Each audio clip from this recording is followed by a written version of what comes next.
This is a set of instructions for how to speak with the devil, which, as those of you with any sort of brains at all might note, is a patently moronic proposition on the face of it. One likely to culminate in any number of thoroughly unpleasant fates. Honestly, it would probably be smarter to publish your credit card number on Facebook or take up a career in crocodile wrestling. But then, that isn't going to stop you, is it? Not if you're sincerely interested, at least. Technically, if you do everything just right, there's a fair chance you'll walk away scot-free. And that seems to be reason enough for some people to decide that it's a good idea. Especially if you're the fate-tempting, thrill-seeking, scare junkie type, or the desperate type. Which brings me to a point of clarification I ought to make. This is not a manual for making any kind of Faustian bargain. You know, the whole sell your soul type of deal. Although if you happen to bring it up in conversation, he certainly wouldn't be one to refuse. Following through with such a foolhardy bargain, however, would necessitate removing some of the protections which you will put in place for your conversation. And I don't think I need to spell out for you why that would be a bad idea. If you're really mathematically impaired enough to want to trade something that will last an infinite number of years for something that might last about 90 tops, there are plenty of other rituals out there for you to follow. This one, if performed correctly, should only allow the two of you to talk. This perhaps begs the question of why exactly you would want to speak with the devil in the first place. Maybe some of you just like the idea of making small talk with extremely dangerous occult entities, but for the sake of the human race, I hope most of you aren't quite that stupid. Shorter answer is, he knows things. Things that some of you may have a deep vested interest in finding out. I mean, he's not omniscient or anything, much as he might like to pretend otherwise. He's not God. But he's definitely got a supernatural advantage over the kind of knowledge any human would be able to obtain. For example, he probably wouldn't be able to predict when the next world war would happen, or tell you the cure for cancer. But he could very well be able to predict the winning numbers of tomorrow's $500 million Powerball drawing, or tell you what deadly, undiagnosed condition might be afflicting one of your loved ones. Of course, the Prince of Darkness doesn't just go around giving out winning lottery numbers to anybody who asks, and trusting any sort of information obtained from a being commonly described as the father of all lies is liable to land you in a worse situation than you were in when you started. However, if you're really dead set on finding something out, and you've exhausted all other options, there is a way to try to get accurate information out of the guy. You see, like so many of the more urbane villains in popular culture, the devil has a bit of a penchant for games and gambling. Of course, the reason he likes them so much is that he almost always wins. Unless you happen to be a fiddler named Johnny, or being represented by Daniel Webster, you're probably going to get your ass handed to you. But if you're determined enough to want to face the risks and the long odds, there's a certain game the two of you could play to try to win the information you need. First things first, though. We'll start off with a description of the summoning process, then get into the rules of the game, some tips for how to play, and finally, of course, the inevitable litany of arcane shit that might go horribly wrong. In order to contact your conversational partner, you'll need to go to a church at midnight. Doesn't matter what kind of church, large or small, old or new, liberal or conservative, just as long as you're sure it will be empty. The last thing you want is for some preacher to walk in on you while you're in the middle of this, for the sake of the preacher's well-being as much as your own. The process will probably work best if you try it on a new moon or a full moon or Friday the 13th or Halloween. The actual day is less important than the psychological effect it has on you. As long as you don't try it on Christmas Eve or something stupid like that, you should be fine. The time is important though.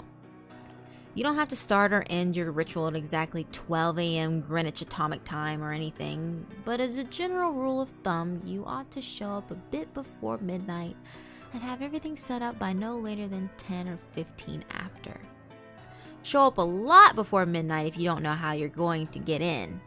Shockingly enough, most houses of God do tend to lock their doors at night, at least if there's no one there to watch over them. And remember, we want empty. Got it? There are, of course, certain things you need to bring and certain things you can't bring. For this ritual, you will need a full can of salt. You won't need to use all of it, but it's always better to have more than you need than to have less. 7 candles, red or white being preferable. Something to light the candles with. You would be shocked how often people forget this. Occult ritual or not, they aren't going to magically light themselves. A length of red string, rope, yarn, or thread. A full-length floor or wall mirror. Ideally, you'll want to find one of these already present in the church. They're a bit unwieldy to be lugged around with you during a break-in. However, if there really aren't any there, you'll have to bring your own. You might also find it useful to bring some markers, pencils, paper, a flashlight, any sort of tools that might be necessary to secure your entrance into the church. You will not be permitted to bring in any electronic or timekeeping devices. This includes all cell phones, smartphones, tablets, e-readers, MP3 players, PDAs, calculators, wristwatches, pocket watches, kitchen timers, hourglasses, etc., etc., etc. Seriously, it's worse than the SAT. If you're one of those people that has your smartphone practically wired into your brain, don't worry. You can bring these things with you to the church as long as you leave them outside the room in which you'll be doing the ritual. If you brought a flashlight, helpful for finding your way around without attracting unwanted attention, leave that outside too. Also, don't bring in any sort of religious paraphernalia to protect you, especially if it pertains to the Abrahamic religions. And yes, if those gothy black cross earrings you're wearing are hanging right side up, they count. If you have any kind of holy symbols like that with you, the devil will simply refuse to show up. Don't worry, you're not going in totally unprotected. In fact, most of the supplies with you are not for any sort of devil summoning ritual, but for your own protection. Old superstitions and folk magic remedies to guard oneself from evil. From what I know of it, the effect's mostly based on the power of belief, so there are probably numerous other objects, artifacts, and procedures that would work just as well. If you'd like to risk being left helpless at the mercy of the devil in order to test that theory, feel free to experiment. However, for anyone without a psychotic death wish, I'd recommend sticking to the ritual as follows. Once you're sure you have all the right supplies with you, make your way into the church and find some place to set up. It can be anywhere from the main sanctuary where services are held, to a Sunday school classroom, to a walk-in supply closet. As long as you have a sufficient amount of open floor space and are certain not to be disturbed, set up your mirror first. This is where the devil will appear when you summon him. As such, you mustn't complete the summoning until you've laid down certain wards around it. First, surround the mirror with an unbroken circle of salt.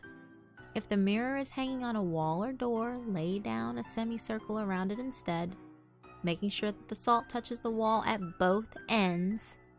Then, wrap your red string around the mirror several times. The color red, especially red string, is symbolic of protection in the folklore of many cultures and religions. This is also why red candles are a good idea. Speaking of the candles, set them up around the outside of your circle, or semicircle, of salt, spaced at relatively even intervals. No, you do not have to get out measuring tape and make it exactly perfect, but do at least try to make it look as though it was set up by someone old enough to be trusted with matches. Light the candles in a clockwise fashion, being careful not to disturb the salt. If you break the circle, you'll have to start all over again. Once all of the candles are lit and burning strongly, your protective wards are complete. You are now ready to proceed to the actual summoning. To do so, you first must get the devil's attention and demonstrate your resolve by performing some sort of sacrilegious act in the holy place. Turning a crucifix or a cross upside down is fairly conventional, but it's not the only option. For example, I know of a kid who once fulfilled his requirement by scribbling obnoxious graffiti all over a painting of Jesus hanging in his Sunday school classroom. The nice thing about turning a cross upside down is that once you've finished your encounter, assuming you've survived it in one piece, you can just flip it right side up again and no one's the wiser. Sidestepping the relatively minor but still irritating task of having your Sunday school turn into a reenactment of the Spanish Inquisition for the next month and a half. After you finish doing whatever offensive thing you decide on, shut all doors to the room and turn off all the lights so the space is lit only by the candles. Face the mirror and stare deeply into it, concentrating on your desired outcome. There are no incantations, no arcane strings of Latin you have to recite. Just look into the mirror and wish as hard as you can for the devil to appear there. After a few moments of this, when you feel ready, close your eyes and count to 10, then open them. If all has gone correctly, you will no longer see your own reflection. You will be looking at the devil, or at least looking at the way the devil has chosen to appear to you. Chances are he won't look like your conventional red horned demon with goat legs and a pitchfork, nor any other sort of terrible apparition. No point in scaring you off now. Better to lure you in, make you feel safe. To that end, he generally takes on the appearance of a fairly average, nondescript human being. If anything, he's prone to vanity and will lean towards the more attractive end of the spectrum. The only really frightening part of him will be his eyes. No matter how hard he tries, he can't hide the sinister gleam smoldering deep within them. The malevolent amusement and hunger, like the eyes of a spider contemplating a fly struggling in its web. They're supremely confident, those eyes. Confident and without pity. Don't look at them too deeply, or you'll begin to feel helpless and paralyzed with dread, losing your hope and your will to fight. Since you'll probably be just standing there staring at him in shock for a few moments, having on some level expected for the ritual to fail, he'll initiate the conversation by asking you what is it you desire from him. If you can gather your wits enough to string together a coherent sentence, you should respond with something like, "I wish to challenge you in a game of question and response." Even if you don't get the words exactly right, he'll know what you mean, and he'll accept your request with a wide, predatory grin of anticipation. He's been playing this game for a long time, you see, and he's very good at it. Most humans, on the other hand, are very bad at it. This gives him a chance to, at the very least, thoroughly mess with your mind, and at most, well, we'll save that for the litany of shit that could go wrong. You'll have to play it very smart to avoid justifying his expectations. The general rules to the game are very simple, with a few caveats that can make things more complicated. He'll begin by asking you a question. He always initiates the game. It can be anything from a piece of obscure trivia to a riddle to an extremely personal inquiry. Don't worry, you won't be immediately plunged into hell if you get the wrong answer or anything like that. As a matter of fact, he won't even tell you whether you got the answer right or wrong. After you've answered his question, you get to ask him one in return. Now, here's where the consequences of your response come in. If you answered his last question correctly, he will respond to your question as honestly and accurately as he is able. However, if you answered it incorrectly, he is free to lie to you as he sees fit. Perhaps if you asked him something you're better off not knowing, he'll tell you the truth about it anyway. More likely, he'll feed you the most insidious, damaging lie he can come up with. Either way, after he's responded, he'll ask you another question, and the process will repeat over and over again until you decide to call it quits. Now, you may be sitting there thinking that it sounds fairly easy to get the information you need. All you have to do is wait for a question you can answer correctly, and then take that opportunity to ask him what you really want to know, ignoring everything else he said. Well, it's not that simple. The devil will never give you an easy question, one that you can be completely sure of the answer to.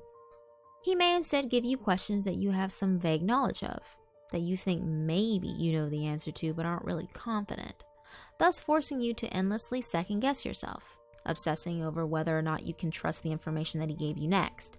Perhaps you'll think that what he said was a lie, wish it was a lie, but be eternally consumed by doubt, unable to fully convince yourself that you were wrong. Or perhaps you'll have to make a huge choice based on the information that he gave you, and be tormented by fear and indecisiveness as you realize that your fate, and perhaps that of others as well, rests entirely upon whether or not you were able to correctly recall some arcane piece of trivia that you don't even remember now. You'll never remember the exact questions the devil asked you, by the way. That would make it too easy for you to go back and check on your responses. Or maybe instead of testing your knowledge, he'll ask you something personal, something you even lied to yourself about. You'll answer back to him thinking you've gotten the question correct. No, I don't resent my sister. Yes, I would turn the money into the police. But he'll know better. He'll know better than you do that you're lying. And he'll lie to you in return. And you'll believe him. You'll believe him until you are no longer able to deceive yourself, and by then it might be too late. Or maybe he won't even give you a chance to get an accurate response at all. Maybe he'll just ask you an endless string of completely impossible questions, making you more and more frustrated and disheartened as you realize you'll never be able to force him to tell you the truth. Questions like, what was the exact height of Mount Everest in centimeters in the year 1666? Or what is the airspeed velocity of an unladen swallow? Although, knowing his sense of humor, if he ever asked the latter, he might consider African or European a correct response. There are a couple of ways to short-circuit this particular strategy, however. Additional rules and courses of action that make the game more interesting and prevent you from being stonewalled completely. Although, in all honesty, he probably wants for you to try one of those options anyway. The first option is to ask him a riddle instead of a question. If you somehow manage to stump him and he answers the riddle wrong or gives up, he'll be obligated to give you a truthful response to your next question. If he answers the riddle correctly, once again, don't worry, he won't pounce on you like a sphinx or drag you into hell. What will happen is that he will get a pass, allowing him to lie in response to one question he would otherwise be obligated to answer truthfully. Honestly, if he gets a pass, you might as well just give up and quit the game right there. It's nearly impossible to determine when he's telling you the truth under the best of conditions. Adding another layer of complexity by constantly trying to figure out when and if he's used his pass, it's about enough to make any normal person's brain explode. There's just no way. Just forget it. The second option is for you to take a dare from him. If you accept it and vow to follow through, then once again he'll have to answer your next question truthfully. If you choose instead to reject it, he'll get another pass. Now, before you freak out and reject that whole idea completely, you should know that he won't ask you to do anything overly dramatic or unspeakably evil, like blow up a hospital or murder somebody. As a rule of thumb, most dares won't involve direct loss of life or any major felonies. However, they certainly won't be easy. Inflicting severe pain on yourself, doing something that terrifies the shit out of you, cutting off a treasured relationship, publicly humiliating yourself or someone you love. All of these things and more, things you might not even be able to imagine, are completely on the table. If you're willing to go that far to put yourself in that kind of position, you'll get your answer. However, if he manages to come up with the one thing you know you simply can't or won't do, well, then, once again, you might as well just quit. One last thing. Don't think you can just tell him you're going to do something and then not do it. If you accept a dare and then don't follow through with it, well, let's just say there will be consequences. Just suck it up and keep your promise no matter what it was. Trust me, you're better off that way. Finally, when you've either gotten the information you wanted or given up on it completely, you may end the ritual by simply thanking the devil for accepting your request, bowing politely at the waist, and bidding him farewell. The surface of the mirror will seem to swim and flicker for a moment, and then you'll be looking at your own reflection again. Only when you are absolutely certain that you're looking into your own two eyes may you turn away from the mirror, flick the lights back on, and begin dismantling your protections. Now, and this is important, even if you haven't gotten the information that you wanted, you must end the ritual in this manner before 66 minutes have elapsed.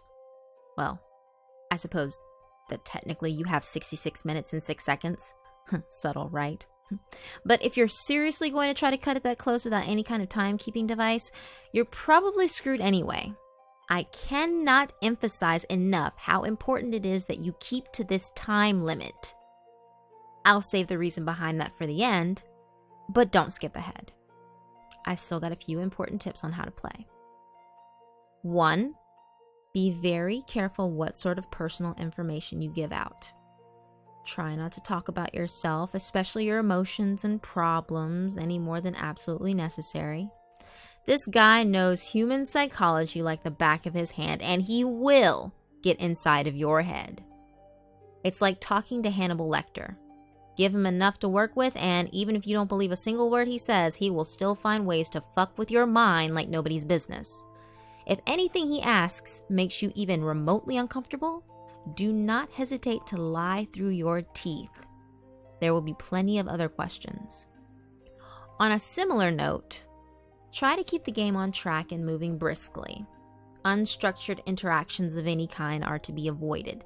Chances are that at some point he will try to draw you off on a tangent, discussing something that fascinates you, analyzing a response you've given him, or finding some other excuse to speak at length without moving the game forward. This is not only a waste of valuable time, but also another excellent opportunity to mess with your head. 3. If you choose to give him a riddle, use one you've made up yourself.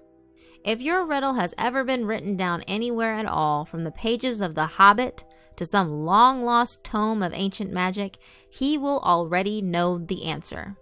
That said, it still has to be a legitimate riddle, with an answer that makes logical sense from some angle.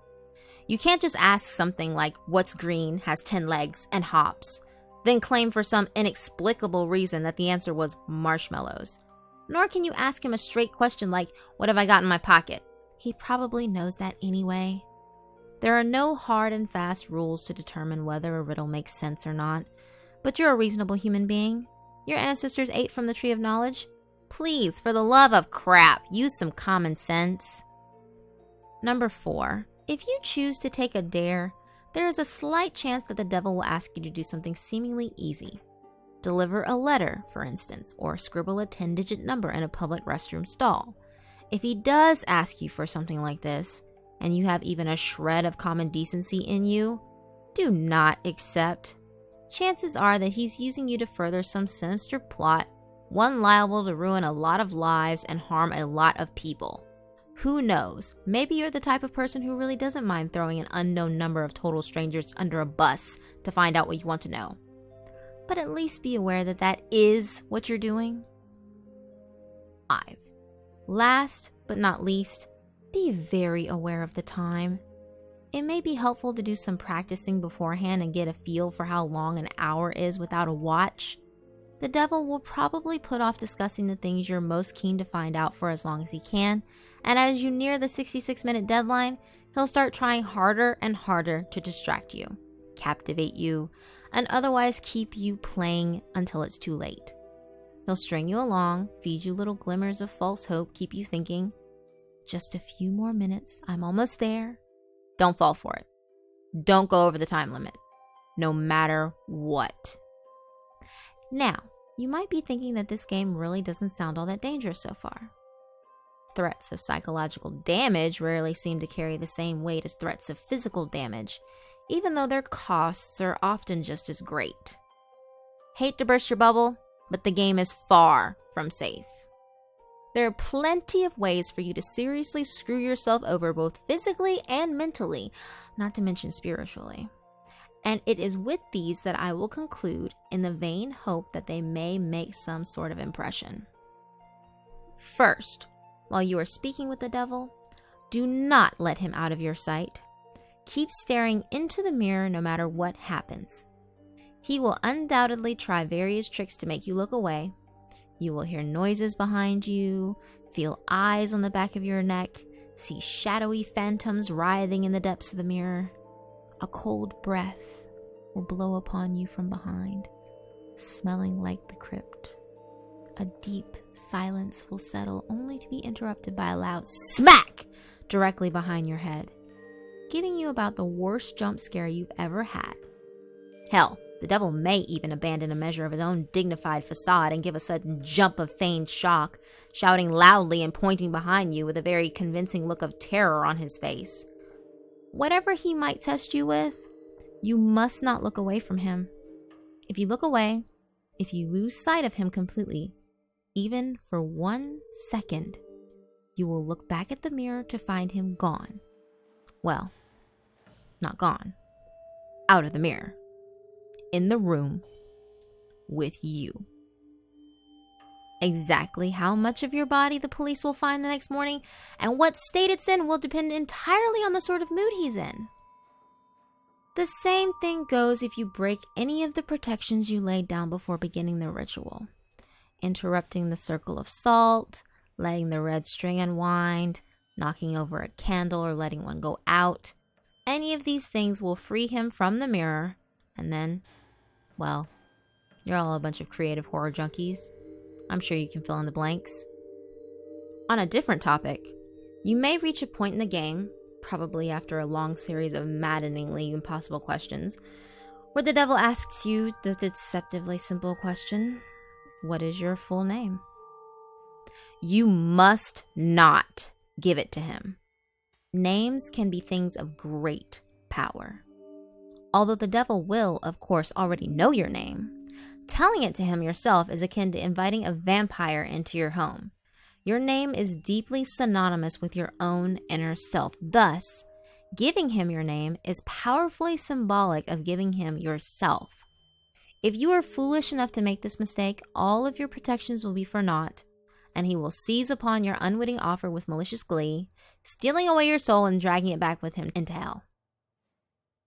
At least this way the police will find a complete, identifiable body. As a matter of fact, your vacant shell will be totally unblemished, seemingly having dropped dead of sheer terror. Last, but certainly not least, there's the matter of what happens if you go over the time limit. This is arguably the worst thing you can do. You won't think so at first. The devil will give you no indication that you have in fact exceeded the time limit, and you will conclude the ritual as if nothing had gone wrong. Perhaps as the devil's image in the mirror trembles and gives way, you'll see a particularly nasty, triumphant smirk flash across his face, but this will be easily dismissed as your imagination. You'll turn the lights back on, gather your belongings, and go to leave the room. But when you open the door, you will see nothing. That's right, nothing. Just a flat, white void extending infinitely in all directions. Only the room which was reflected in the mirror will now exist. Incidentally, if you turn back around to face the mirror again, you may catch a last glimpse of your own reflection. Perhaps it will even turn and favor you with a smirk and a cheeky wave before sweeping out the door into the perfectly normal church hallway outside. As you may have already figured out, you yourself are no longer in the church. Your soul is now trapped in the mirror. And the devil has taken the liberty of possessing your body now that you are no longer using it. Pound on the glass and scream all you like. You'll never get out on your own. And no exorcist can help you. But don't worry, it's not like you're in hell, right? At least, not necessarily. What you have to understand, see, is that a human soul stripped bare of its flesh is a deeply volatile and vulnerable thing, especially when trapped in the land of the living. You are now an entity of purely mental properties, and as such, the barriers between what is real to you and what is imaginary have been completely dissolved. As you fill that reflected room with your anger, your sorrow, your fear at being trapped, these emotions will begin to coalesce, given form by your mind. If you're not particularly imaginative, these creatures may not be too terrible, may not be able to inflict too much horror and pain. With time, you may even be able to teach yourself to get rid of them. If, however, yours is a mind haunted by monsters, a mind that is vibrantly creative and imaginative and more than usually twisted, well, there's no telling what horrors might come clawing their way out of the maelstrom, tasting sweet release from the confines of your subconscious, hungering for your terror and suffering. They will refuse to be banished, dragging you kicking and screaming into an endless positive feedback loop of pain and fear.